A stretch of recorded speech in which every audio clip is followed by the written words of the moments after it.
গাজার রাফা শহরে ইসরায়েলি বাহিনীর ক্ষেপণাস্ত্র হামলায় অগ্নিকাণ্ডে ৪৫ ফিলিস্তিনি মারা গেছে।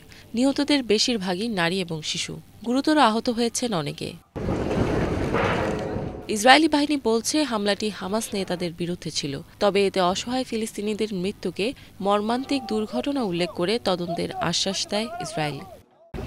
প্রত্যক্ষদর্শীরা বলছে হামলাটি ব্যাপক ভয়াবহ ছিল। ক্যাম্পের কেন্দ্রস্থল সম্পূর্ণ পুড়ে ছাই হয়ে গেছে। নিহতদের মরদেহ বিক্ষিপ্তভাবে বিভিন্ন জায়গায় পড়ে থাকতে দেখা যায়। হামলার শিকার নারী, শিশু এবং বয়স্ক ব্যক্তিদের অনেকেরই অঙ্গ কেটে ফেলতে হবে।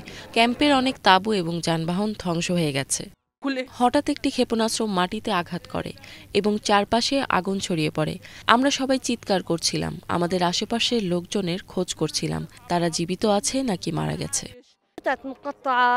অসহায় শিশুদের দেহ মাটিতে বিক্ষিপ্ত হয়ে পড়েছিল। আমাদের সাথে এমনটা হওয়া উচিত ছিল না। আমাদের খাবারের সাথে রক্ত মিশে রয়েছে। দখলদার বাহিনীর আগ্রাসনের কারণে কিছুই টিকে থাকা সম্ভব না।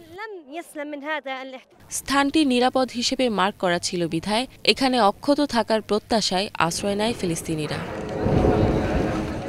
তবে এই হামলা আবারও প্রমাণ করে যে গাজার কোনো স্থানই নিরাপদ নয়। দিন দিন পরিস্থিতি আরও ভয়াবহ হয়ে উঠছে। সামনের দিনগুলোতেও এ ধরনের ঘটনা আরও ঘটার সম্ভাবনা থাকায় আন্তর্জাতিক সংগঠন এবং ভাসমান হাসপাতালগুলো চরম সতর্ক অবস্থার ঘোষণা দিয়েছে।